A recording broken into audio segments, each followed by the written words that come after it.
In primary school, I got bullied. I got bullied by girls, bro. I remember actually going home, bro, just like in depression. Bro, you need to cut this out of the podcast. You know why? I used to bully girls. When people see that they can treat someone a certain type of way and they get away with it, everybody starts treating them like that. And even the guys that they treat like that use this guy to get status above and treat him like that as well. So I'm saying then my dad being so tough was the balance that I needed. Do you understand? Like him saying to me, "You are not my son. If you don't go back and smoke that guy." You know, thank Allah that you didn't go to school in Dubai. Why? Because in Dubai, if you made a mistake in Arabic, then that mistake was your nickname for a month. And I'll share an incident with you that was one of the most, like it was the impact, the one that got to me the most, man. It's the thing that I'm most embarrassed about, and I've never ever spoken about this online, and I carry it with me till today, bro. Wallahi, man, I should back my boy. I don't know, it's like at that moment, I was a coward. Alhamdulillah wa salatu wa salamu ala rasulillah amma ba'd. Assalamu alaikum wa rahmatullahi wa barakatuh. Guys, welcome back to another episode of Child My Buyer, the most dynamic, the most epic, the most dramatic, the most emotional, educational podcast of the realest of the real. To my right, we have Bakr, Sam, the main man, Zarir. MashaAllah. We've got the Nigerian stallion. We cannot say his name, aka Iron Man, aka Commander-in-Chief. aka What else? The Central. we spell his name. Huh? We spell his name. Fawaz. We can spell it, but we cannot pronounce We it. cannot pronounce We it. cannot pronounce it. Not Allah. That's it. How you brothers doing, man? Alhamdulillah. Wallahi, actually, you know, having us five, this is the original. So it's like I feel very, very, very happy It's good to be back. when we're here. And then we haven't done this in a while. People don't realize we batch these recordings. But well, it's very good to have you guys, man. I want to share something with you. I came across actually today a statement of Abdullah ibn Mas'ud, and I want to share it with you. So I think it could be something that maybe is a nice feel-good way to start the podcast. So firstly, do you love me? Huh? Do you love me? Of course. Do you guys love me? Do you think I love you? Yeah, of course. Do you know how much my love for you is? No. How much? No. But No. Can't you- love it. Yes. Do you love me a lot? Yeah. Huh? I'm one of the most beloved people to you. Yeah. Be honest, I don't know how much you love me. A lot. This is what I do to my son. I go, Bro, yeah, I love you this Bro. much. And he's like, really? I'm like, yeah. He goes, wow. I And love his arms are short, so he's like, I can only love you this much. Bro, you know, when a woman asks you this question, Yeah.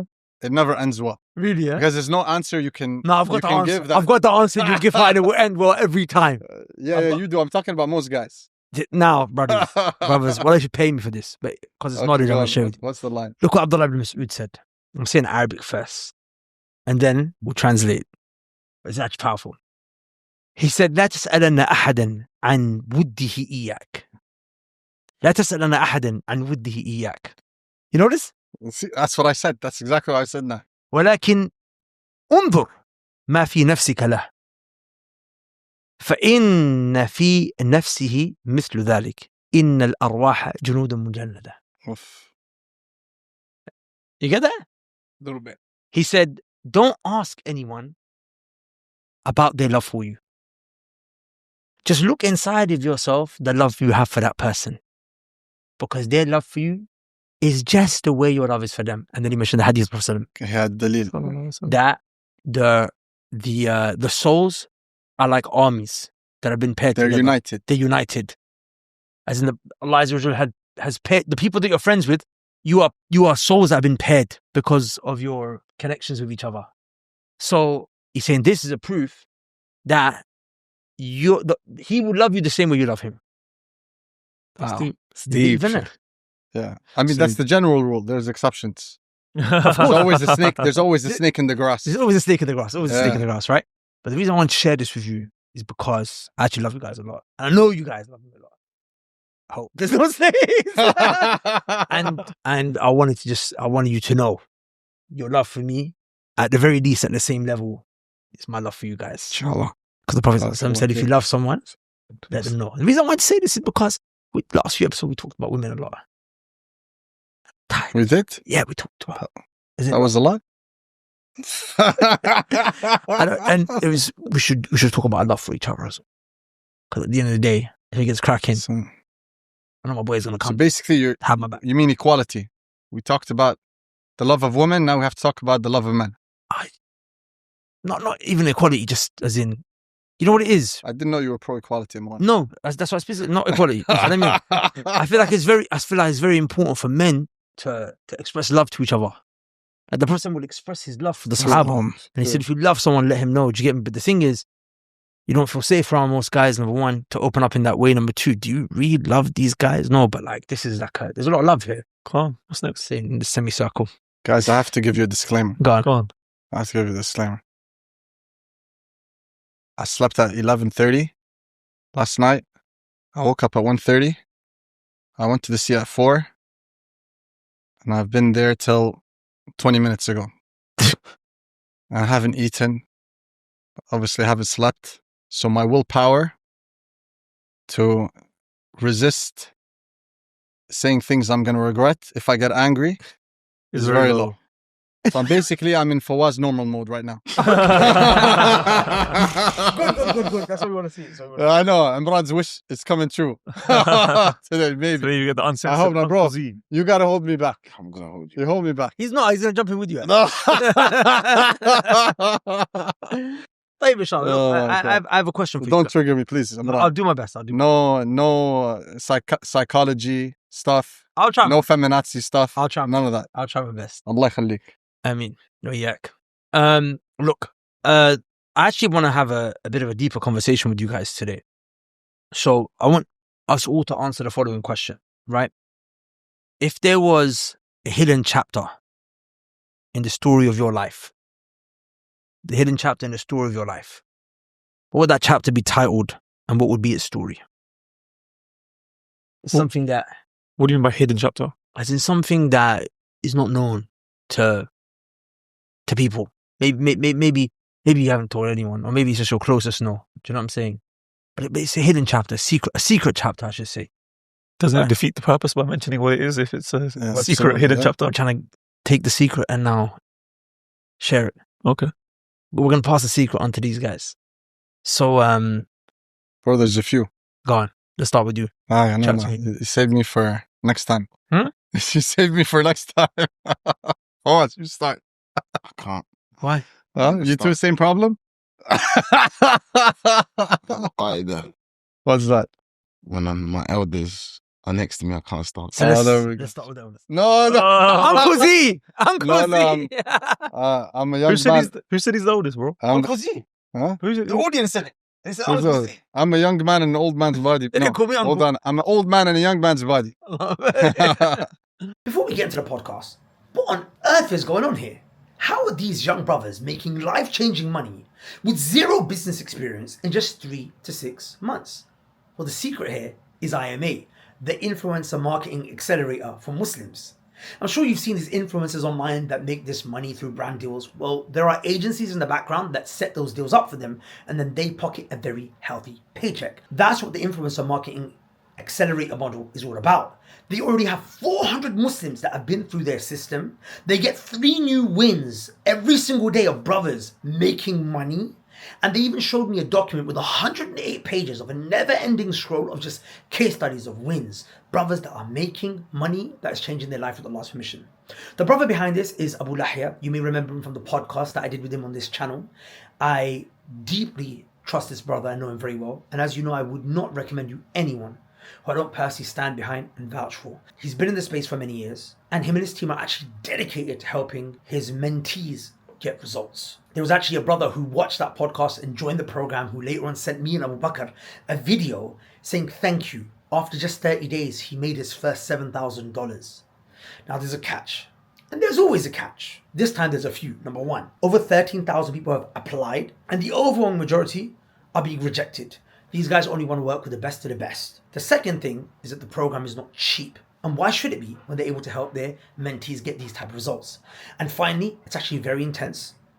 It requires a lot of hard work. It's not a get-rich-quick scheme. But they do provide that one-on-one support and really try to make the process as clear for you as possible, but you still have to do the work. Now, with that said, if you want to be like this brother Dylan, who is a Reebok brother and now able to do hijrah because of the money that he's making, you can apply at the link below. With that said, let's get into the podcast. Assalamu alaikum. Peace. Then we gotta go with Sam. God, Sam Amin. God. But I don't know about mentioning the story though, Sheikh. Mention it, inshallah. Huh? We can take it after if you don't like it. These are too deep. Remember, it's just us talking. Fundamentally, if we don't like it, we can take it out. We can bleep it. People are used to the bleeps. Is that why you started with how much you love each? Because you're trying to bring the guards No. down. Guys, No. Bro. open up. No. This guy, this guy. You lot are questioning my- It's a podcast strategy. Yeah, if it's okay, that's the it's case, okay. then that means your love for me is strategic as well. No. So now Let's I not know. go. See, that's why I told you don't start subject. Because it's not gonna end well. Go on, sir. I'll just start a little bit, Sheikh, but you guys need to help me. inshallah. Go on. So when I'm thinking of this question, I'm just thinking, right? One thing a lot of people ask me all the time, everybody values loyalty, Mhm. but some people have objected that I value it to an extreme where I don't see other qualities. Mhm. Like to me, there's a violation of loyalty, even the slightest bit. Like I would not see at other qualities or other traits. I would not make any negotiation. I would just like slack the person or cut the person, even if it was not like in people's standard, like it was not even a big deal. Mm. You know, it could be like something very slight, like having lunch with the competitor. You know, it could be, it could be to that level. It could be just like he was just in a time and a place. The guy said, "Why don't we have lunch together?" But because the news came to me, the guy's not part of the company anymore. You know, and I have toned down a bit. I think it was just like me being, but now when I look back deep at it, there's some things that have happened in the past. So for me, loyalty has become like a big issue in my life. You know, for me, that's like, I cannot put a price tag on loyalty. Okay. But what happened, I cannot go into a lot of details, Sheikh, you know, just for this. So what's the title of this chapter? So the title of the chapter would be, we have to figure it out ourselves, like all of us together, but you go ahead, Sheikh. Fidelity. Fidelity, yeah. Not infidelity, fidelity. Yeah. Fidelity means loyalty. Loyalty, Yeah. Very interesting. Yeah. I really want to know the story. Because you've alluded to the story a few times, by the way. I've seen in your eyes a few times as when you want to say something and you hold back, and I think it's this. Yeah, because I'll tell you this, Sheikh. There are people that are involved who are alive, and these are people I cannot put them on the line publicly. I just cannot, you know? Okay. That's why. But it happened like early on in life. So when that happens and things you go through, you know, after that, it's different. Mm. Yeah. Bro, can I give you and anyone listening to this some advice? Please. It's that, brother, Allah. Life is more enjoyable when you laugh at everything. Mm. And you take everything less, like not so serious. Yep. And you take it like a comedy. Yeah. Even the bad things. Yeah, I have started to learn that. You know what I mean? You I just started laugh. to learn that. I remember my uncle, he told me something like, you know, I say it a lot and I remember a lot. He told me, son, life will continue to hit a man until he becomes crazy or funny. Mm. And if I've met so many people who have been through so much, much, and they're the funniest guys in the world. Yeah. You know what I mean? I remember there was a guy, I told this saying to that guy, and he went inside in prison for something. And when he went inside the prison that he was in, when he came out, he told me the story. It's like, and just so you know, he didn't like kill nobody or anything. It's like today, you know, you raise the middle finger at somebody, you get thrown inside. The standards are very low. So what happened? When he came out, he told me the story. He said when he was inside, it was overcrowded. So it was like the cell block that he was in, it had capacity for 100 people. There was 170 people. So when he came in, he sees there's rooms, but they're all full and doesn't know where to sleep. They just threw him in, you know? So he went to the oldest guy there who's kind of like in charge of the cell block. And he's like the go-between between the prison staff and the prisoners. You know, he's like the good kid in school. You know, with the prisoners, the teacher's pet, you know? Yeah. So he went to him. He's like, what do we do? Oh, everybody's telling him, go to that guy. So he went to that guy And that guy, he's the teacher's pet of prison because he's been there the longest. So he went to him and he's like, listen, like, where am I going to sleep? He's like, so you know what the guy told him? He's like, I'm sorry, Your Excellency, you came to us in peak season. You know, if you came to us in off-peak season, then we would pamper you. But unfortunately, you came during peak season.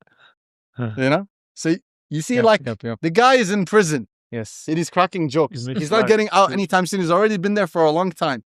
You know? Look how he takes things. Right. Like, take things. Wallah, lightly. Whatever happened, happened. Sheikh, laugh at it. Learn from it. Laugh at it. Let it go. You know what I mean? Because if we live life, like, what if it happens again? What if it happens? How are we going to enjoy life? You get what I mean? And at the end, the people who you think I haven't been betrayed, come on, man. Like, I don't know, maybe less than you, maybe equal to you, maybe more than you. You get what I mean? But like, I don't let it, I don't leave it on my back. It's gone a long time ago. And if it were to even happen again, I don't even think about it. Because at the end, who do they do harm to? You carry it with you, or is it something in the background? I don't think about it, but I think it has made me, like, some of my traits have developed from it. Which traits? That's pretty normal, though. That's not the same as you carrying it. That's you being shaped, you learning from your previous... Yeah, so what are those traits? No. Learning and being shaped is two different things. Learning and being shaped is two different things. Yeah, I see this plenty a lot. You can learn, but don't let it shape you. Learn from it. People allow their past to determine their future. All right. So there's this fine line. It's not a very thick line, but it's a very fine line between I've taken the lessons from my past and now I'm being controlled by my past. It's a very, very fine line. Yes. And a lot of people, lil asaf, on the wrong side of it, but they think it's just me taking the lessons. But the problem is when you are always living life through what's happened in the past, then that's all you see.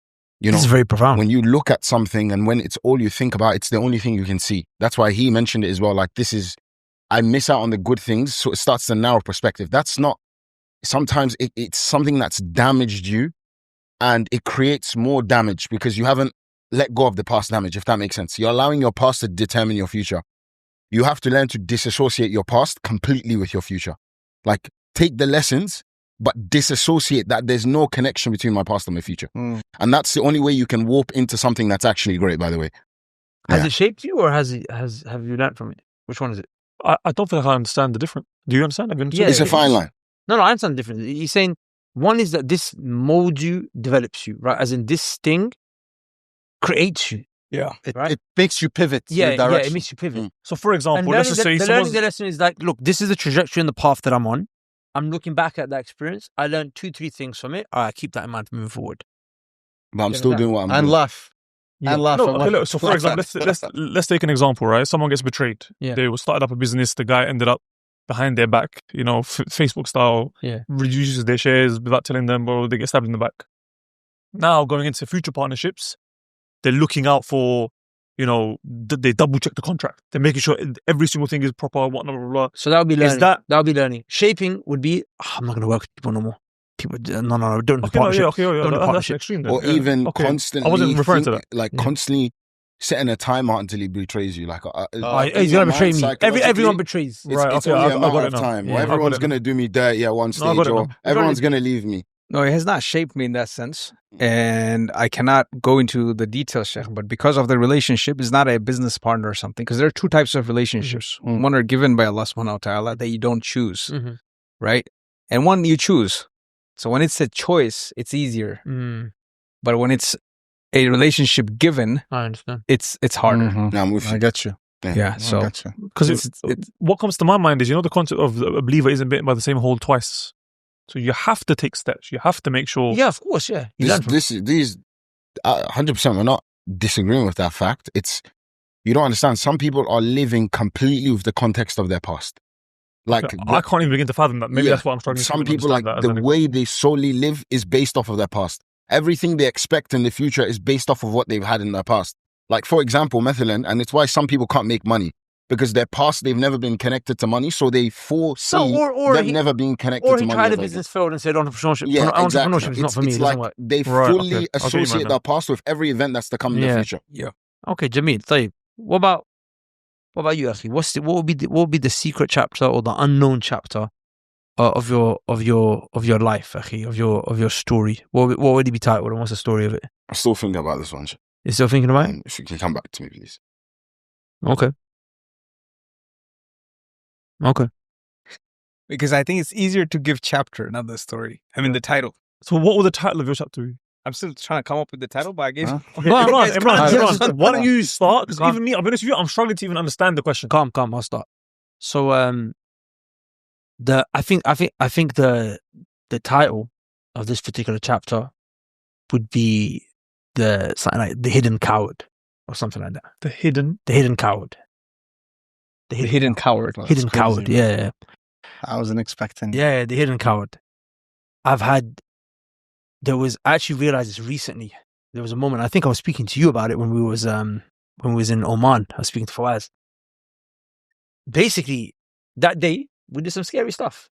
Do you know what I'm saying? Like, as in, me and you are very similar in that you'll be scared, but we're gonna die today. Yeah, we're fine. We're gonna die today. Like, It's a good day today. yeah, we're gonna die today. It's calm, but we're gonna do it. But won't really let you clock. I think you're better at that than I am. Do you know what I'm saying? But bro, I was scared to make that jump. So for context, it was an 8-meter cliff, hill, wall, whatever you want. No, you're underselling it. It was 8 meters. I'll play the clip. I've got a beautiful clip. No, and the thing It's very people have to- narrow, and there's a huge rock right in next front to of it. you. Not just that. Even when you're looking down from this spot, it literally looks like you have this like small safety area. Yeah. Because there's these rocks that look, it looks so much worse. You have to than jump that. forward enough to avoid the rocks right. But not too forward in order to, or too right or too left to hit the other rocks.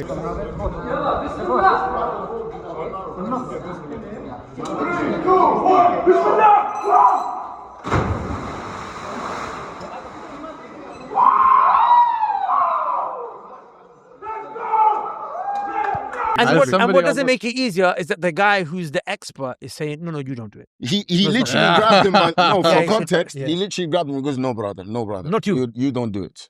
Not you. Yeah. No way. Shit. So And then you got guys at the bottom shouting, 3, 2, 1. It's just like but I'm sensory saying- But overload. I remember what you said Yeah. because you were next to me, Oh. and somebody was shouting at Imran, like trying to encourage him to do it.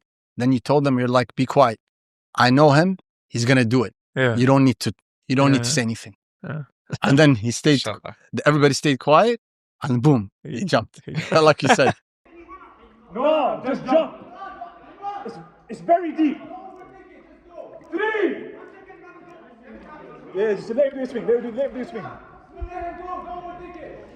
Bro, let him do his thing. Don't worry. He's overthinking it. And now don't overthink it. Just do the countdown. Countdown, everyone. Countdown.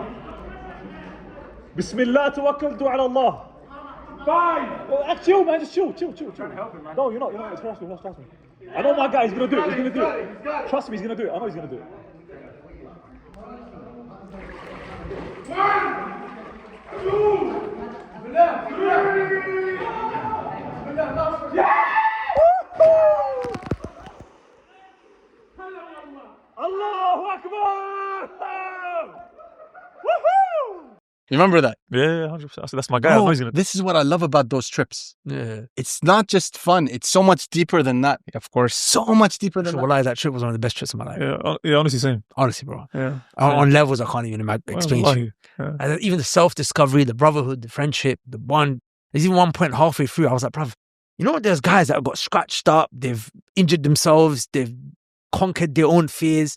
And halfway through, I was like, bruv, I love you guys. Like, we just got to know each other last night. You know what I'm saying? One thing I really enjoyed there was the fact that I wasn't an organizer.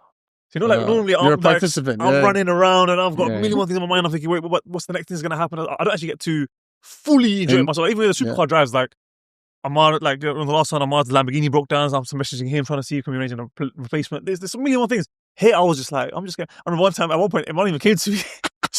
he was like, I think we should step in, maybe like help out a little bit. I was like, bro, I'm here to enjoy. I said, I'm here to have fun. I thought you were going to tell him. I thought you were going to say that at one point. Imran came to me and thought I was the organizer. I was like, where do I find this? Where do I get that? Why are you asking me? So I was just like, bro, I'm here to enjoy. That's what I'm going to do. And it was honestly so enjoyable. I'll tell you something. You know what's weird? Because I know what you're talking about. Because I used to have an events business. Yes. And I would never enjoy the event. The whole world would enjoy the event. People would travel from abroad, would enjoy the event. And I couldn't enjoy the event. But in that Oman trip, it didn't feel like I was the organizer. Because I had the time of my life as well. Yeah. And Fawaz, I don't know if I guess you feel the same as well, right? Yeah, I was vibing. I don't even think you knew he was an organizer. But coming back, I'm trying to some of the brothers, they were like, you know what I mean? Like, what's happening next? I'm like, listen. Let me guess. But look, what I'm getting at is that when obviously that happened, I was like, bruv, that's mad. I've never done that in my life before. And I know I was scared, bro. I was scared to make that jump, bro. Like and then what happened after that is this is the point where I really deeped it. So there was a point where the brothers went ahead. Do you know what I'm saying? I think you guys went ahead, or no, you were with the brothers in the back. But Fawaz, you might went ahead. You might went ahead. And I was with one of the guides, and he was moving forward just to find out which way is the easiest way to go. So he would always go down the hardest way because it's usually the fastest. Do you understand? And then get ahead and then tell everyone, go this way. So as he's going, I'm just following him. And he's saying to me, no, you go this way. And I just ignored him. And I went the way he was going. And I didn't realize, like, I'm like Sonic the Hedgehog. I'm bouncing off of, bruv, I'm literally like, not like parkour, but kind of like, I'm just gliding off of rocks. I'm slipping. I'm sliding.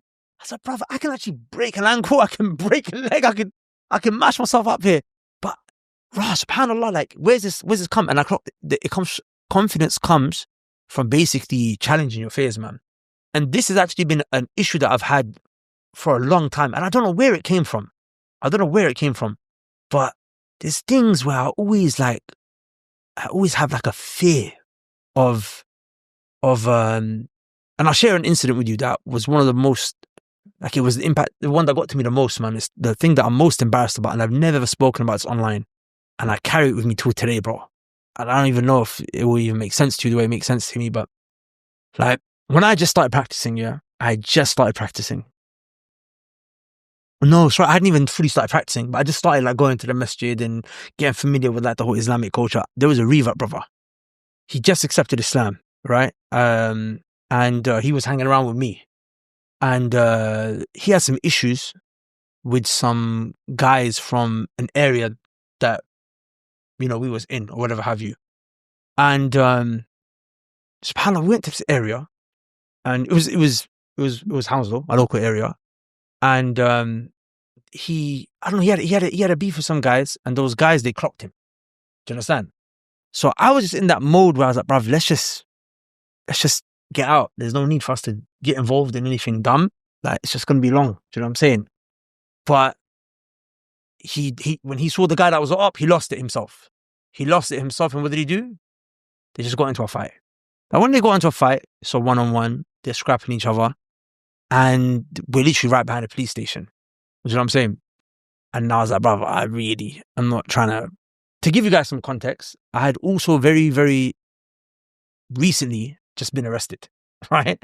And at that point, I was like, this is it. I cannot do this life anymore. I have to completely, this isn't it. I was in the cell for a couple of hours, and then I was out. Alhamdulillah, I was an NFA, no further action. But I was like, this is definitely not the life that I want to live. So when this happened, there's a police station, the guys are getting into a scrap. My man, I'm like, I'm just thinking about, I'm just scared that we're going to get bagged, basically, that it's going to be that type of situation. Anyway, when there's the one-on-one, the guy, not my friend, the other guy, one of his boys comes on a bike, and he also attacks my friend. So now there's 2-on-1. Do you know what I'm saying? It happens so quickly that now my friend's face is bloody, and a police officer comes. Those two guys run away. But wallahi, man, I should have backed my boy. I don't know. It's at that moment, I was a coward, bro. Do you get me?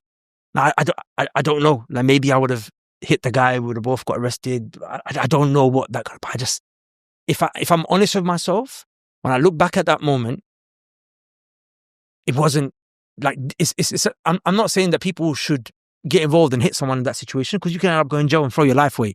But I'm just talking about me, what I know inside myself. Like, I was actually scared that day. I just became a coward that day. It wasn't from an angle of, let's make the wise decision. Let me be internally confident about myself. I'm not trying to get involved in a fight. It's your problem, your beef. If you want to get arrested, you get arrested. No, it wasn't from that angle. It was actually only Allah knows, and I know I was scared that day. Do you know what I'm saying? But bro, let's go deep in that. Yeah. What was it that scared you? Say that again? What was it that scared you? Like, I just, What was the source of that? I just didn't want to be in that situation. No. There was no bravery. There was no. Was it that you were scared that you'd catch a case? Or was it that you were scared that even the two of you couldn't take the two of them because maybe No, it wasn't. they were bigger? No, it wasn't that. It wasn't that. It was just. You were scared that. I'll tell you something. You know, fear is there's two only types. you can like dig deep and find it. So fear is tabi'i, right? Yeah. Fear is natural. Like, even for example, if you're in a battlefield, you feel that, like Musa alayhi salam, when he threw his staff on the floor, he got scared. Allah said, "La takhaf, innaka anta al-a'la." Don't be scared. You'll be above. So when you get into a situation, it just captures you. Like Jalan said, it just when a situation you weren't expecting you freeze. You become and the fear can make you freeze, basically. So that's what it was. It was just, what if a bag of man come from behind and there's police behind us? Do you get me? Just before we jump back into the podcast, I need to share something with you that's been weighing heavy on my heart for a few years. For years, you guys have asked me, is there a real way to make massive, passive wealth without touching riba? And truth be told, I didn't have a good answer for you. Most options available just seem like riba that's been rebranded as halal mortgages. And if the option is halal, then it's usually too risky, too scammy, or too slow. And then I came across Brother Sam Amin, who has $100 million of Muslim investor money invested in real estate. And this blew my mind. Here we have a guy who's helping people become multimillionaires through investing in real estate without riba. When I heard about it, I didn't jump on the opportunity straight away. I actually investigated it, and I observed the brother for over a year. I met his investors that have made millions on the back of investing with him. One of his investors actually is an uncle who had humble savings that now have compounded into $7 million plus, Allahumma barik, in just a few years. His deal structure is actually amazing. You enter into a joint venture with him and his team manage it 100%. Within 2 years, you're expected to receive a 50% return on your investment, Allahumma barik, and there's no haram. It honestly got really emotional for me, because we now have a vehicle that doesn't compromise your deen, nor does it compromise your ambition. So that's why I felt compelled to share this good news with you. So look, if you're serious about wealth creation and you have at least $100,000 liquid ready to invest and deploy within 30 days, and you want your money to move, you want it to multiply without any haram, then Sam's newest development project here in Dubai might just be your ticket to generational wealth. Now, if this appeals to you, it's important that you know that over $5 million has already been committed to this fund. And this round is going to be closing very soon, inshallah. I've placed the link to apply to invest in his fund in the description of this video below. Alhamdulillah, this opportunity is real, and so is the window. With that said, let's get back into the podcast. And I think there's no explanation. What you did was, the first part, before you said the police and another guy comes, that's all irrelevant. You answered the question with the first parts, which is when you said that when you encounter a situation that you weren't expecting, and you encounter it the first time, it's the first time you've encountered that type of specific situation, your response time and maybe reaction to it would not be the same as would naturally not be what you would desire it to be in most circumstances. But if you encountered that situation a lot, and I'm not talking just about fighting or anything, like, you become used to it. You were let's say you were a trained fighter, like a martial artist. You're sparring 3 times a week, and you encounter the same situation. Yeah, your response would be different than someone who who wasn't one. Exactly. Do you get what I mean? But the point that I'm trying to get at, that's been a theme of my life in multiple areas, yeah. And when you are not prepared to present yourself to things that are scary, you don't ever expose your weaknesses and ever grow. You don't ever expose your weaknesses and grow. And I've got a few stories like this. Where they were just not about fighting, like other things, maybe like insecurities or vulnerabilities. Where So the concept I'm getting here is it's just avoidance. That's the theme here. Yeah, but because it's not that you don't do anything; it's you avoid it because to you that's just it's more peaceful, right? I'll give another example. Yeah. So for years, I never practiced my Arabic because I was just scared to make mistakes and to be laughed at. Oh my God. Like, truthful answer. Do you know what I'm saying? Like, as in, and yeah, I was afraid to practice it because when I speak, then I'm going to make a mistake and someone's going to laugh at me. And this is in London? In London, yeah. Well, it's just avoidance. Say again? It's just avoidance. But it's from fear. I'm telling you, it's from fear. Yeah, I know. But that's what I'm saying. It's like, I want to maintain like a certain, like, for example, what I noticed, right, with many people as well, like when they are loved or they are respected or, you know, they are seen on a certain level or etc., they tend to fear the things that they're not good at. Why? To maintain this image that they have. You know, it's so they avoid anything that may come in between this image, like that may negatively affect this image. Absolutely. So it's just, you know, to embrace. Yeah, so that's the thing. Alhamdulillah. There's a happy ending to the chapter, which is, I don't know, man. I just the last couple of years have been very good for me in that regard. I think even here right now you showed incredible bravery. Yeah, exactly. Yeah, I was surprised. I actually feel scared even talking about it. It's actually. Let's cut it all out. No, put it out there. I think this is something that I think in all of our lives, in one way, shape, or form, we all face. Like everyone's area is different, but even me, there's many times I can think in my life where I looked at a situation and I was like, I should have corrected that. And, you know, it always reminds me of the hadith, you know, man ra'a minkum munkara falyughayyirhu, right? Whoever sees a wrong should correct it. If he can't correct it with his hands, he should correct it with his mouth. He can't correct it with his mouth, he should hate it in his heart. But that's the weakest of faith. Adaful iman. You know, as the Prophet ﷺ mentioned. So there's even multiple situations that I always reflect back in my life, like, you know what, I should have said something there. You know, I should have done something. That's now why, like, I made it my mission every time I don't know, I'm going to say it. You know, sometimes you have to go to the second extreme, like I always say, to find the... Even that's another thing, like, as in, I just wouldn't be able to be direct with people for years. Yeah. Because I'm just scared to upset them. Yeah. And that sounds dumb, right? I'm scared to upset you. Just sounds dumb, right? You know, the brother, he gave Faida, he quoted the hadith of Nabi alayhi salatu wasalam. I will now give a quote of Larry King. Remember him? Larry the King. Host, right? Yeah, the TV host. Because what did he say? He said about the Arabic, right? He was scared too. I feel a bit embarrassed to quote Larry King after the Prophet Muhammad. What to do? You know? You're talking about the Arabic language and how you're scared to make a mistake. And then what did you say? He said, because you're scared for people to see you. The image. For your image to shatter, right? So in his book, Larry King, How to Talk to Anyone, Anywhere. Because he was a communicator. That's what Larry King Live. He was like the first podcast show.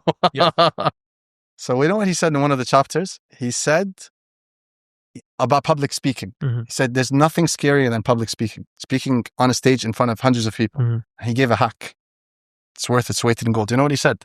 He said, if you're new to public speaking and you're very scared of it, what are you scared? You're scared of your image cracking in front of everybody, right? So he said, you know what you do?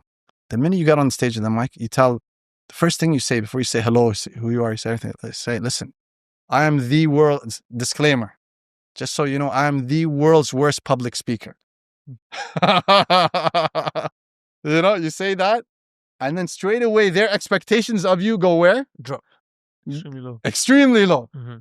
And what are you going to do? You're going to exceed whatever expectations they set because your expectations are so low. And the pressure is off you now. You don't need to perform high because you've already told them you suck. But because you did that, you will perform high. I think it's trained as well. Like all of us all have, like, you know, I always say, look, you know, even Peter Drucker mentions in his book, The Effective Executive, he talks about how people spend way too much time focusing on their weaknesses, right? Now, I always tell people, don't waste time with your weaknesses, focus on your strengths. But this is misunderstood a little bit. I'm going to clarify. Don't waste time on your weaknesses in the sense that you have strengths in life, in your business, etc. Focus on your strengths, because your strengths are always going to be, a natural strength will always be a trained weakness, right? But the only time you need to correct a weakness is when it's character and integrity. Mm-hmm. These are two times where it's like, this whole concept of no, just focus on your strengths. No, if you're a liar, you're a liar. It's a character trait. Like, it's a bad character trait. So whenever it's character and integrity, people should always like seek to like 100% work on their weaknesses. If it's like a weakness in business or something, don't waste your time. Focus on the strength and then hire somebody to complement your weaknesses, But للأسف الشديد, majority of people have heard this theme of like, no, just focus on your strengths, but they believe it when it comes to these things like character and integrity as well. The obstacle is the way, as we mentioned before in the previous podcast. Wallahi, sometimes I found that doing the thing that you don't want to do or that you find so daunting can be so good for your mind, And that's why sometimes, like, when I don't want to say something, I'm like, you have to say it now. You don't want to do something, now you have, just because you don't want to. Until that becomes a theme in your mind where it's like, now when I don't want to do something, like when I'm not backing that guy, like, I know it's nothing to do with fear. I just think he's an idiot, bruv, who got himself in trouble, But there's a distinction there. But Allah barik, like what you've done, majority of people will never do. They will never accept the fact that there was an element of fear, etc. No, it's just, I can't tell you how many times I'm with a brother, we're about to do something, and he's like, it just doesn't this. I'm like, bro, just say you're scared. Like that, at least then you break a barrier. You call it what it is. You name the enemy, But sometimes we deceive ourselves and we give ourselves these names for things that, just to make ourselves like avoidance, Yeah. Allah alam. But yeah, you've already, once you name the enemy, it's like half of the murder. Half is done, yeah. Half of the murder is done. Kind of, for me, the countdown really helped. I don't know who did it. Someone said it 1, 2, 3 or 3, 2, 1, whatever it was. When I was standing there and I was looking down, and my head down. Internally you're screaming. Internally your head's going, what the flip are you about to do, bro? You're feeling all right. But you're thinking, bro, you have to regardless. I think if someone didn't say 1, 2, 3, I would have been up there for a lot longer. But as soon as I heard 1, 2, 3, it was like, don't think, just do.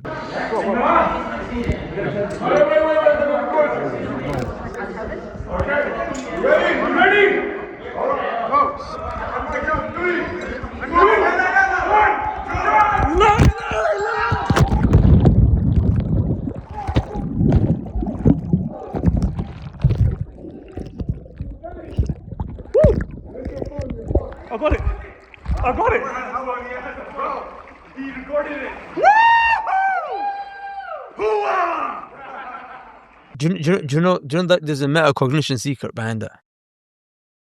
No. There's a book called The 5-Second Rule. You guys heard about it? It's written by a woman, right? We don't need to know. I'm not watching it.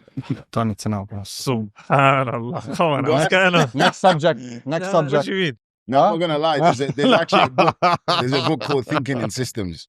And it was by, the book. Even the book you have in your hand right now, No, that was in Multipliers, is written by a woman as well. Yeah, Liz Wiseman. It's a very good book. Very good book. Yeah, The 5 woman Second Rule is are by good. Mel Robbins. by Mel Robbins. Yeah. Yeah. So I've not read the book, but I Peer No. pressure. Peer pressure. no, I heard it being spoken about on a podcast. I heard it being spoken about on a podcast. But you normally And rush then- to read these books. Yeah. Should I get it? Yeah. Should I tell you why I didn't read You it? have to read it and then you Because bring what- it and you show Tell you it. why? Why? So I went to the bookshop, he had a face on it. Her face was the cover. I said, I can't buy a book with a woman on the cover. Nah, that's so. No, you could have bought it, taken it to the counter, I don't know, but it was. say, rip it out in front of the Bro, lady. it just- Now I'll take it. It just didn't look like a book written by an academic. So in my mind, I was like, well, anyway, forget it. What? But I mean, it's actually very powerful. The 5-second rule. Yeah, what she says is that if there's ever something that you don't want to do, count down from 5 to 0 or 5 to 1, and you'll do it. Say to yourself, I'm going to count from 5 to 0, because what it does is, whether it's fear, whether it's fatigue, whether it's just procrastination, whatever's stopping you from doing the thing, this creates like an interruption in your brain.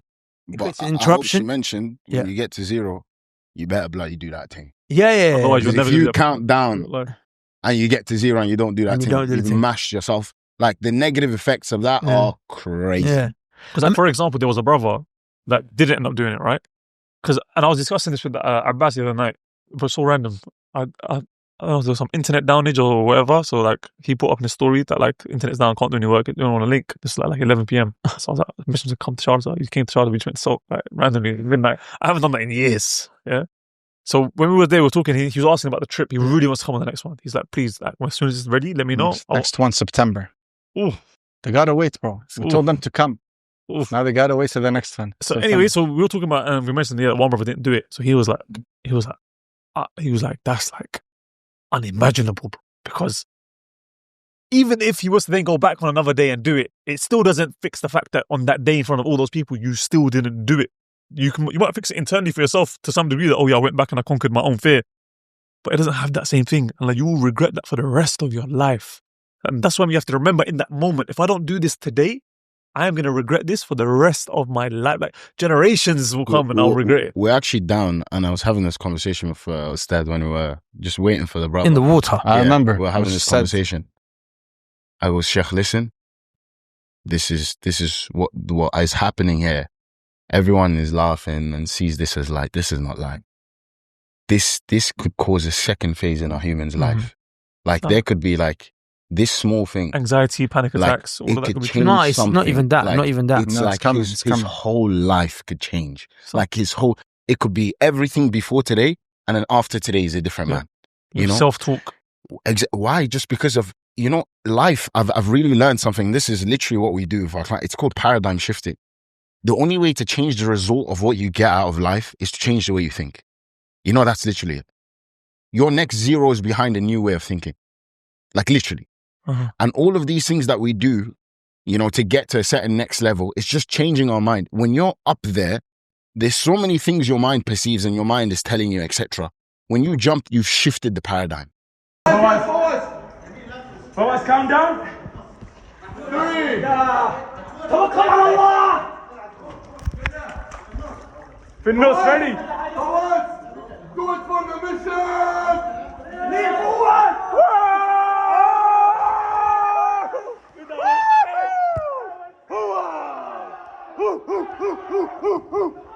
Right? So everything that comes after is different. And we've seen, did you notice something? There was a common theme. The brothers that took the easy path, they found the rest of the thing more difficult.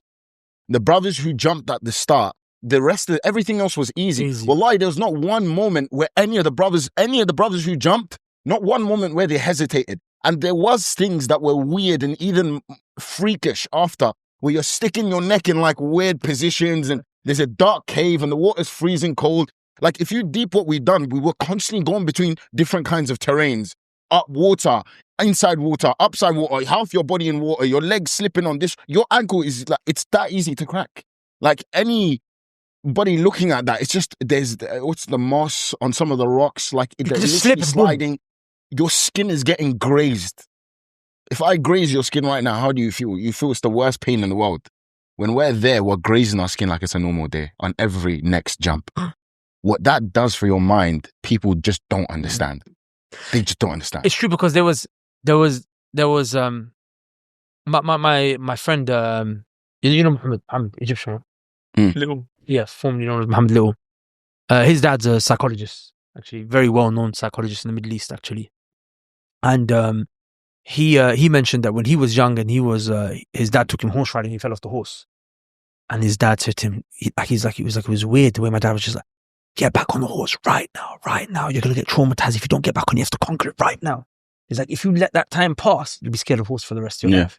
So he made him get back on the horse there and then. Do you understand? I'll tell you where that initial freezing element, I think, even came to me in my life, right? Where I froze in that situation. I froze in situations before that as well. I have frozen situations before that. And there was something that happened to me when I was a very little kid, right? I came out of Tesco's and I don't know, there was like an older kid. He must have been like 13. I think I was like 10, 11. Maybe he was 14, 15. It was older than me. And I don't know. He's like, why are you looking at me? Do you get me? I must have been looking at him. And I was so confused. Remember, I'm an innocent kid these times. Very innocent kid. And then I don't know, was he high? Was he drunk? He came to attack me. And what happened was, my auntie pulled me away. Do you understand?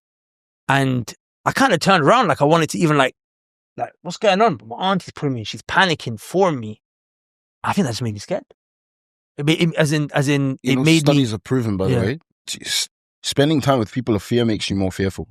This is why I tell you. But it was in the moment, as in the moment, I got conditioned to be scared of that situation. To get me now, I'm saying that I think the fact that I was able to even do the things I was able to do in my life, it's because my dad used to give me the opposite energy, which was like, if you don't go back and fight right now, you're not my son. Like I remember one time, my dad saw I came home and had not a black eye, but I had like a bruise or something on my face.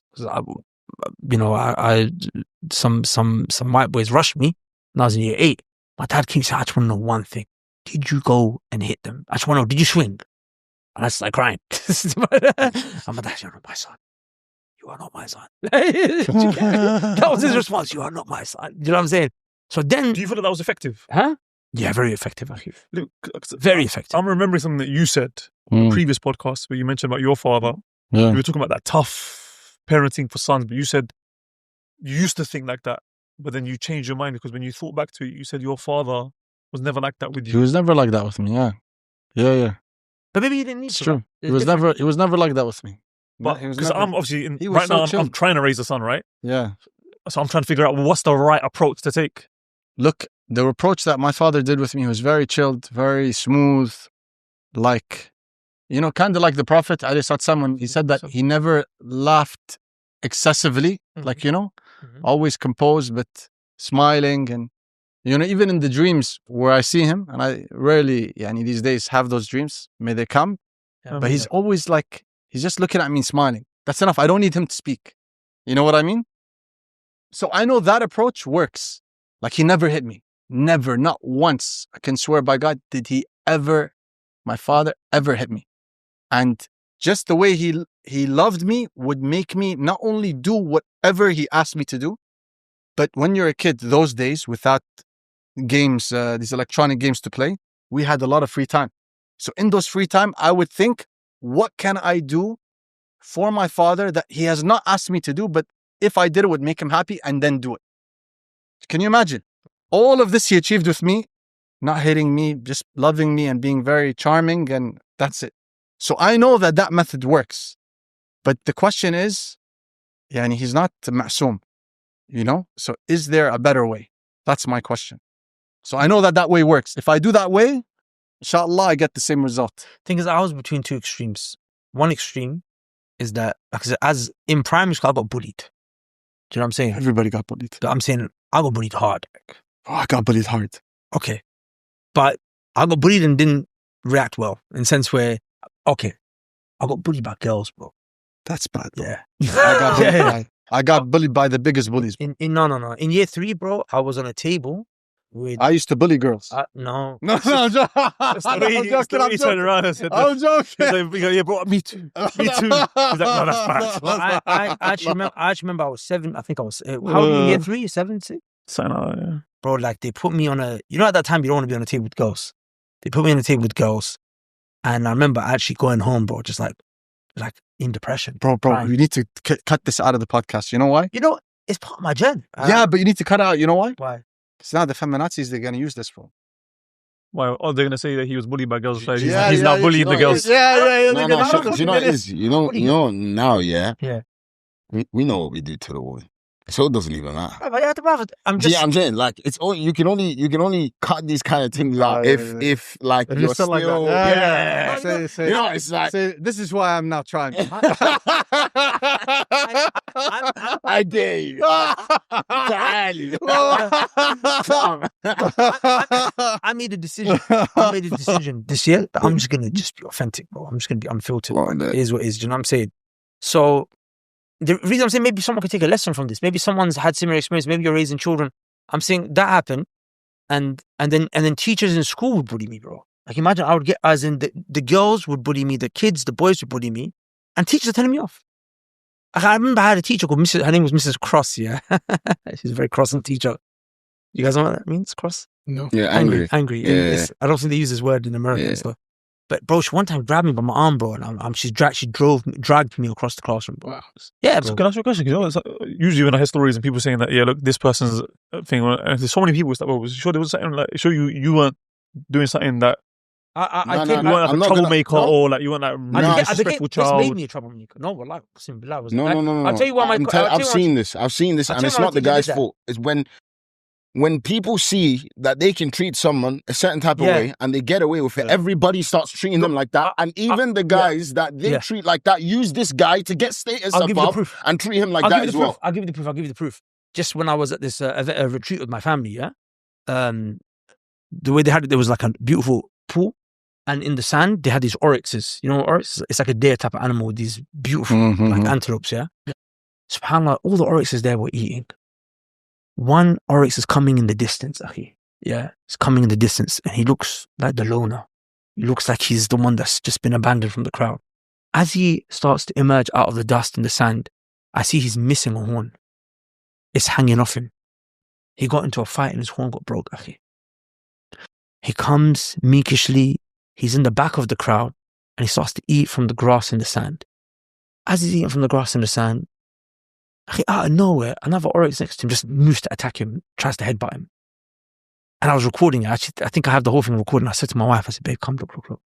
So that's a lesson in life, man.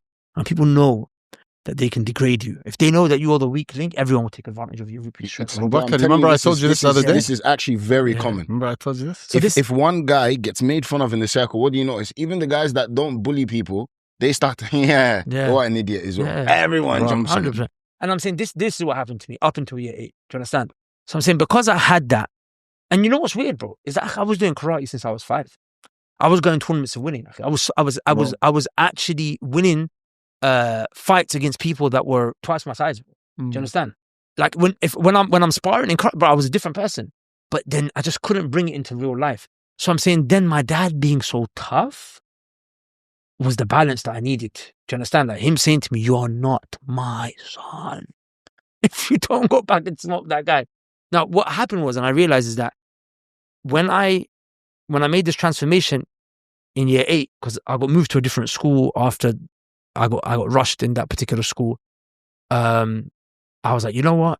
If I allow myself to get bullied again, this is going to be the first day of the rest of my time at the school, just like it was before.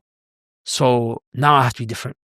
But it was a show. As in, I would be aggressive. Someone wanted to get into me. I'm ready to get cracking. I'm ready to get into a fight. Getting into fights, but it wasn't from my heart, bro. It was a show. Like a deterrence. It was a deterrence. Do you understand? Like even sometimes I would start I would just punch a wall, and in my mind I'm like, I hope the guy doesn't. He takes the bluff. So I really don't want to punch him, but it's just like it was just, you know what I'm saying. But it I don't know. It's just been this thing of like you're coming across brave, but you're not. Do you understand? And I feel like as the years have gone, I've started to become more comfortable with risk and just embrace it. And now the point that I was getting was that I've gradually been becoming actually brave over the last 15 years. Yeah. It's been a journey, getting more and more and more. At that trip, something clicked to me and I was like, you know what, bro? I was like, how much have I just missed out on life? How much have I just not done in life? How many decisions and risks have I didn't practice my Arabic speaking, for example? You know, something that would have been like something massive like that. Do you get me? Just because, like, how people have ripped me off money because I was just upset. I was just scared to confront them. Not because I'm thinking they're going to harm me. Just, you know, fear is such a thing where it's irrational. It immobilizes you. Do you get me? It's irrational. It's not even a logical fear. But that sorry is a bit of a long answer, but that would be the chapter. But it ends now with ready now. Mashallah. Do you get me? Beautiful. I've seen a mad transition out of there. Yeah? Even from when I first landed to Dubai, you become crazy every week. Yeah. Thinking you're serious. There's a reason why as well. There's a reason. I'm not involved. I'm telling you something. I'm not involved. Nah, do you know what it is? Wallahi, it's just... Sorry to cut you off. Forgive me, I'm speaking on this episode, but just because it's actually you guys, I'll be honest with you. Like, I noticed something, Sam, when we were in the gym the other day, me and you, when you were doing the incline press. I remember the conversation me and Abu Bakr had when we made the Badr Club. And we were like, bro, there was 5 things that we were trying to get people to focus on when it came to Badr Club, right? Which was focus on your deen, your money, your relationships, your mental health, and your physical health, because these are the things that make a complete man. At the time, my physical health was something that I wasn't even thriving in. Do you understand?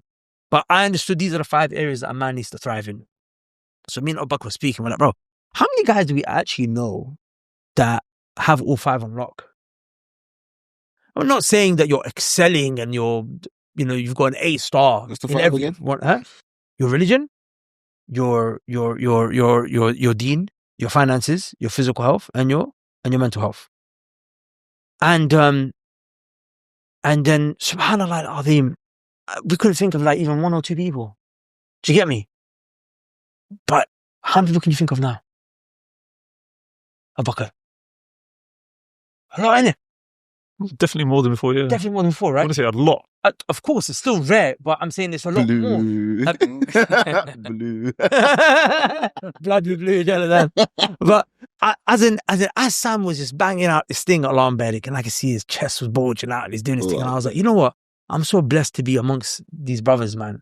You know what I'm saying? Because in the UK, if the guy's on his deen, his marriage is collapsing, his health is collapsing, or if his health is good, his marriage is collapsing, his deen is collapsing, don't ask about his business. Like, do you know what I'm saying? It's like, to have all 5. Now, of course, I know everyone's going to be at different levels on all 5, but as in, for there to be a groundedness in all 5 and then to be working and growing all of this, it's such a blessing. Do you know what I'm saying? So definitely being around a good group of people really helps. Bro, Mm. you know, thank Allah that you didn't go to school in Dubai. Why? Because in Dubai, if you made a mistake in Arabic, then that mistake was your nickname for a month. That's how I learned Arabic. It's the opposite way. I would make mistakes and they would make fun of me, and then I'd be like, beep you, this is I'm gonna get better. You know, I used it as fuel. Oh wow. But I had like nicknames throughout high school. You know, every time I made a mistake, the Arabs, they'd be like, that's the nickname. But not only with me, with everybody. Because sometimes Arabs would make mistakes. But then you know what I do to take revenge on them? You know what I did to I took bad revenge on them. Because like how well you know Arabic is how you're perceived in Arab society, your status. You know, so the more baligh you are, the higher you are. But balagha isn't in fasaha, like isn't necessarily in how you know Fusha Arabic, because there's also the Bedouin Arabic. The Bedouin Arabic is like the Bedouin slang. They take like Fusha words and then they remix it, and then only a Bedouin will understand what he's said. So if you're like proper, like deep, you have like 100% uruba in you, like the proof of that is that you'll understand that word. So you know what I used to, do? I used to make up Bedouin words. Oh wow. And I'd like spread it amongst the guys who would give me nicknames, like casually in a sentence. Like I just throw it in there in a sentence. And then they'd be like, we never heard that word before, you know, but they wouldn't check me, you know, they'd pretend like they know what it is. Right. But then one of them would be like quietly, you know, and the rest would listen like, bro, what do you mean by that word? I'd be like, so like, for example, there's a word, this is the famous one, bilchawar. So I'd be like, la, like, you know, somebody like, yeah, you can get over that. I'd be like, la, bilchawar, تحصل هنا, bilchawar. You know? They'd be like, what do you mean? Like, what do you mean bilchawar? Bilchawar, مستحيل يعني. Like, bilchawar, like impossible, you know? Doesn't mean nothing. It's a word I just made up. Then they'd be like, hey, bilchawar. They've gone around like, yeah, it goes around. Then you'd hear like somebody else say it next week, you know what I mean? It became a thing. And I'm just sitting, I'm not stopping it. I'm like letting it spread. You get me? That's how slang starts, isn't it? Oh, I've done some guys dirty. But listen, you know, in my life, the things I'm most proud of is not the newspapers, is not the tournaments, is not business, is not any of that. The events that got global coverage that I organized, the things that I've done with the Crown Prince of Dubai, that he trusted me with that event, the idea and funded it and everything. None of that is like, I'm proud of it. But on top of that is al-muwaqif, is the positions you take when your integrity could be at risk. You have 2 paths to choose, and you don't sacrifice your integrity. You know, that's what I'm most proud of. I'll give you the smallest example is in high school. God. There was the biggest bully in school. His name was Abu Nawas. Okay. And this guy just had like this evil on his face. Okay. And he hated me most. He was older than me and he hated me most. A lot of people hated me in school. Loved me, hate me till today. But they hated me because I was so good at sports. Like I was the UA tennis champ, and then I'd come to school and kick everyone's ass at basketball as well. And then, you know, the guys who are good at basketball, you know who likes them? It's the girl side. So that made them hate me even more. So this guy Bunawas, like he wanted me dead. And he would bully me until one day I said to myself, I said, Wallah, the next time he tries something, that's it. I ain't gonna stay quiet. So what happened? I'm walking up from break on the stairs and he's walking down. And I've already made the oath by God that I will not let anything slide. He hasn't done a big thing yet, but he's just done a lot of like small insults. So as he's walking down the stairs, as if I don't exist, he's not even looking at me. We cross and then he just bumps his shoulder bumps me like hard from the left. Because he was this way, I was on the left. His shoulder bumps me. And then he continues to walk. It's a long staircase. Now I gave my oath by God that I'm gonna not let it slide. So you know what I did? I pushed him. Kicked him or pushed him? Yeah, I pushed him down the stairs, like from behind. So he wasn't expecting. Can you imagine the guy? He's like walking down. He's walking down with his head up. He just bullied the little kid, you know? Next thing you know, he's rolling down the stairs.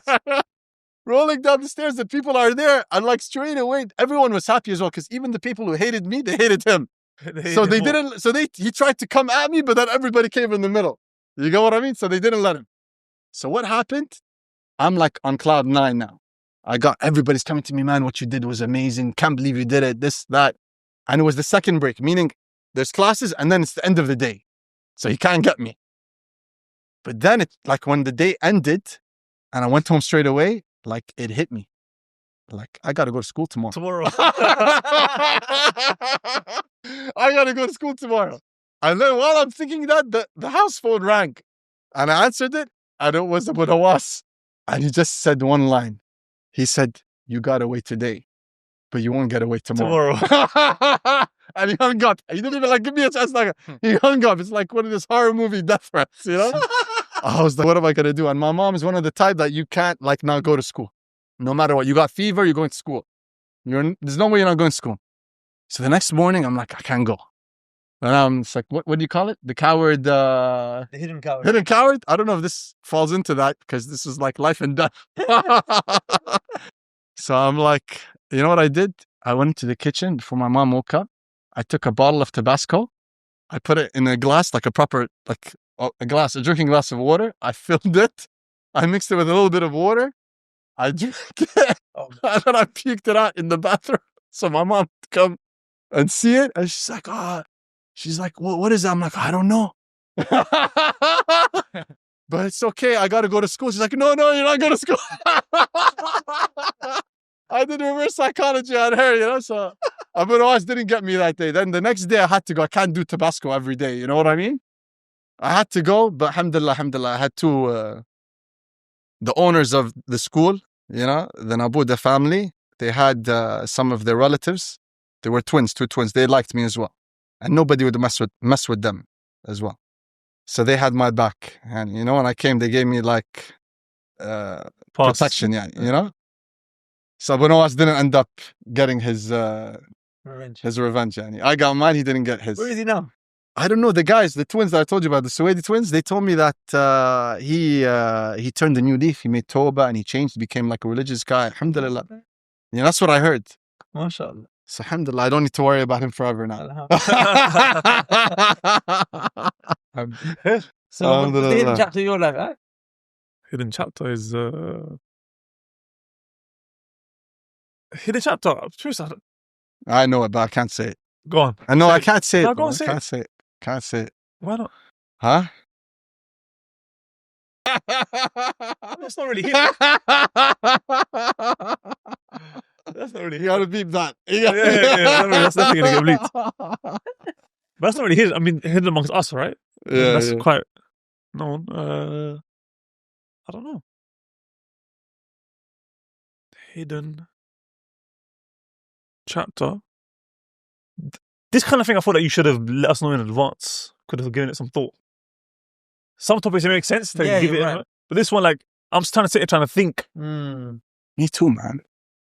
All right, we'll go to Fawaz. Because I know he cropped it straight away when I said it to him. His face straight away went into Fawaz mode. Yeah. I'm still in the chapter. Go on. I'm still in the chapter. But a hidden chapter for me is just it's trying to build, you know, this thing, and the loneliness I feel comes on the journey sometimes, you know. It's recently that I realized you can be surrounded by hundreds of people. Hundreds of people can love you. Hundreds of people can want to speak to you, etc. But you can still feel kind of lonely, you know. And yeah, so that's sort of the name or the theme of my chapter. It's just yeah, the lone soldier. Yeah, just misunderstood, alone and misunderstood. Yeah, alone and misunderstood. Yeah. Mean to get you married? It's not a marriage thing. It's not a marriage. We spoke about it the other day over romantic dinner. Medina Jumeirah. Bro, that was funny, bro. I won't lie. That was funny. You know, there was some bromance there. There was, and Fawaz was smiling, and you were like doing the commentary. We were about to sit down. Don't tell me you're gonna pop the question. Oh my God. There's a little tension before that. We just finished fighting in the car.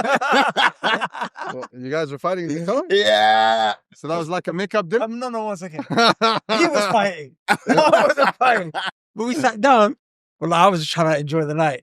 And then he went in and he was like, I'm a red, so I have to just pour my cup. But no, that was deep, man. What I understood from him that day, do you mind me sharing? Please. Was like, Fawaz actually really cares about people, man. That's what I understood about him that day. Like, as in, he actually really cares. Like, he wants to, cares about us, brothers that are doing something. He actually really wants them to become extremely high achievers. And that point you mentioned about what your father said, man, I'd love for you to, that day, what you said to me, say it now, man. That's your chapter. I think that's your hidden chapter. Yeah. I was raised, my father was quite opposite to yours, you know. Yeah. No, literally. It's okay. The thing is, I look back, you know, and walillah alhamd, like, you know, like, I seen what softening a man does to him when he's like, I have friends now that, you know, lil-asaf shadid, their parents just cared and comforted them too much. And I seen the other side of that, you know. These are guys that, wallahi, although maybe they know Quran, they know, etc., I'd never give them my sister, you know, because I know the kind of guys, when trouble hits, I know what kind of men these are. They've been protected their whole lives. Yeah, males. So, but yeah, for me, the hidden chapter is just, you know, I believe this self-discovery thing is important. A lot of the opinions and the things that we care about doing, I've learned that they're not random, you know. If you look at a human being is actually a sequence where we're just a bunch of memories, a bunch of moments. If you think about it, that's all. The reason your brother Sam, your brother Abu Bakr, it's not, and if I cut off your right arm, you're still Abu Bakr, right? If I take away one thing that happened in your life, but it's what makes you isn't your name, because if you change your name today, you're still you. Rather, it's this sequence of all these events you've been through that created this person that you are today. So if you look at it, you are just a bunch of events, you know? And for me, one thing that, you know, I took a lot, like, you know, I'm a red, I'm very tough with people, but, you know, it's the way I was shown love as well, you know? And I didn't like it in the beginning, but I learned that it was the most effective way to show me love, because I know other people who tried to care and comfort me, and I took the mick out of them. You know, I played, basically, the people who were trying to help me, but they showed me this nicey way, and I never responded. So my parents, to give perspective, my mother especially as well, she's the type, I'd come home with 98%. She'd say, so where did the two go? You know? So just, this demand of excellence, you know, even my father, like every day, my dad didn't live with us, but I used to speak to him without Phil, every day he'd call. Every day he'd call. And he's one of those, you can feel him through the phone. You know, like when he's speaking to you, yani, he may as well be right in front of you. So me and my dads, till today, the convo will never last more than 3 to 5 minutes maximum. All right, salam alaikum, alaikum salam. How are you? How's everything? Now that how are you? How's everything is like I'm not expecting actual detailed response. It's like, yeah, I'm good, alhamdulillah. Yeah, alhamdulillah, everything is good. Straight. How's school? How's salah? How's everything? And then always the phone call, don't embarrass me. Take my name and add value to it. And know the son of whom you are. Every single day without fail. Same conversation. Again and again. Know the son of whom you are. Know the son of whom you are. Man. Take my name and add value to it. You know? So how many fathers you hear saying this to their boys? Every day. Without fail. Like my dad, literally, when I say wallahi, my dad, one thing like I can't, although he wasn't physically present, I can never say I didn't have a present father. Every day he'd call, Mom, distribute the phone to the kids, everyone, one by one. Ta, ta, ta, ta, ta, ta, ta. And my dad was always tougher than me on me. And, you know, in retrospect, we had a conversation about it. It's not a dad. This is a king. He is. Allah, you know, when I'd come back, you know, you're going to have to bleep this out. But after I had the 5, you know, that situation with my dad and I came back, you know, you don't need to bleep that part about what I'm about to say now. You know, literally. And he goes, like, do you think that I would violate you for no reason? He goes, I made you, Yani. I'm the one who, like, what's your problem? You know? And he goes, the reason I was tough on you, you idiot, is because I seen potential in you. And the same traits I have that stopped me in my journey, I see you have the same traits. So should I let you make the same mistakes? And he's just butchering me. And then at the end of the conversation, he asked me a question as well. He goes, how about the people you love? Are you not tough on them? You have your own team, don't you? You know? And my dad knows my style as well. It's the same. And I can't argue. I know the people that I love the most, I'm tough on them as well. So he's like, what's your bloody problem? Like, stop this whole, I hate my dad trauma. What's wrong with you? Like, stop being stupid. We know what this is here. We know, like, and when you look at it, Yani, being able to achieve what I was able to achieve from Allah's fadl at a young age, it was only because of my parents. Because although I was young, and by the way, it doesn't make sense because I'm not the oldest, nor am I the youngest. You know, some people, they get patterned because they're the oldest. Certain ones are the youngest. I'm just in the middle. You know, in my family, I have 6, I'm in the middle. So it's not, there's nothing special about it. So, you know, I learned a lot in the sense that if not for my father, I wouldn't have been, like, my father brought something out of me that wallahi I didn't even know I had inside me. Like, my parents were able to bring potential and all this. My parents would always talk to me above my age, you know? And they'd always make me spend time with people above my age. So I always learned to, like, a certain level of eloquence that's, like, I feel uncomfortable, by the way, till today around people that are actually my age. I feel uncomfortable around them. Like, the conversations are very different, you know? This is what I understood, where it's like, when I look at, you know, what we're doing and what we're trying to build, and I was explaining to him, like, yeah, of course, our clients, you know, make more money, etc. And I goes to him, Yani, Sheikh, can you compare the sun to a lamp?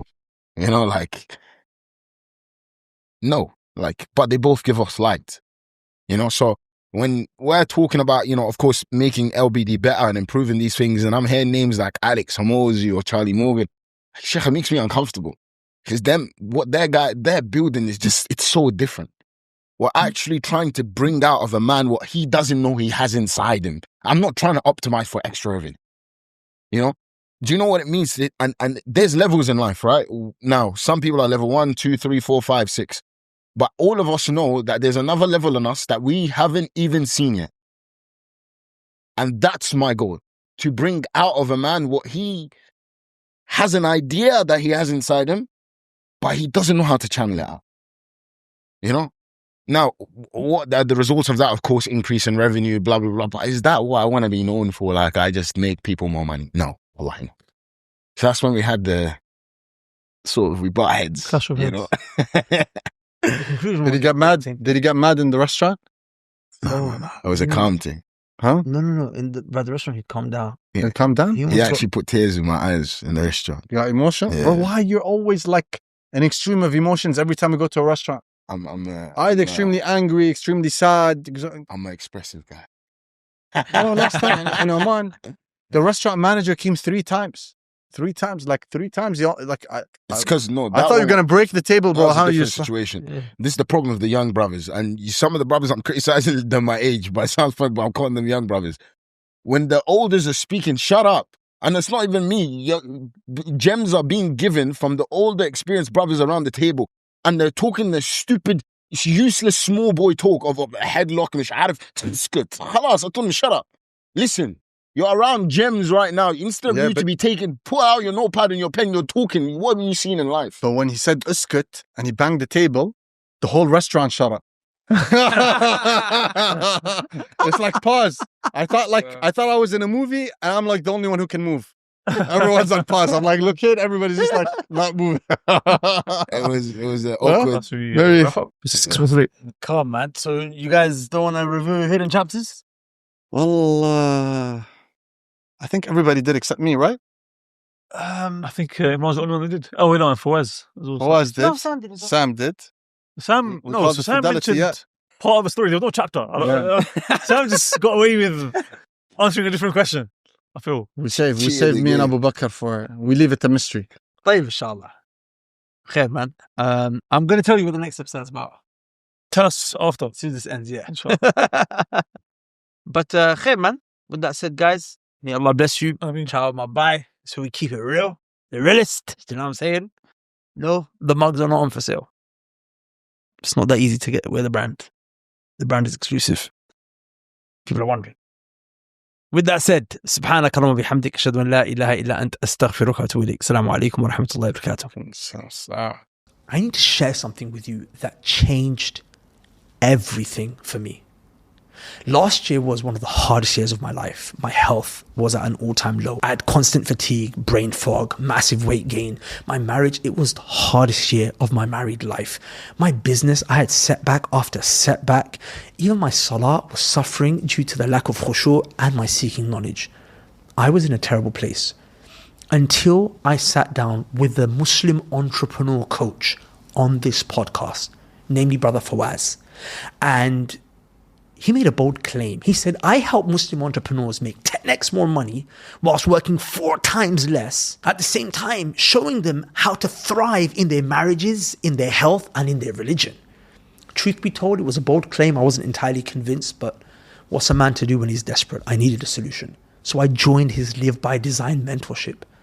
And I can swear to you by Allah, it changed everything for me with Allah's permission. I am now making more money than ever before. I am also working less. In fact, I work very few hours, but the Live by Design program has showed me how I can get a week's worth of work done in just a few hours every single day. I feel healthier than ever before. I'm turning up better than ever before. My family is happy with me, and my salah is back. And my seeking of knowledge is thriving with Allah's permission. And just to be clear, I'm not the only one. One of Fawaz's mentees on his program was making just 13K a month while struggling in his life. Just 6 months later is doing $500,000 a month. Allahumma barik. So here's the truth.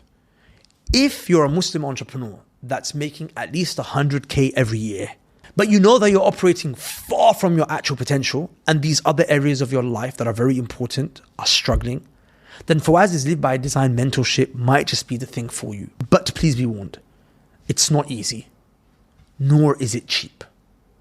But if you're ready to live a life that you design with Allah's permission, then check out the link below in the description of this video. This is the program that changed my life with Allah's permission. And it might just change yours as well, inshallah.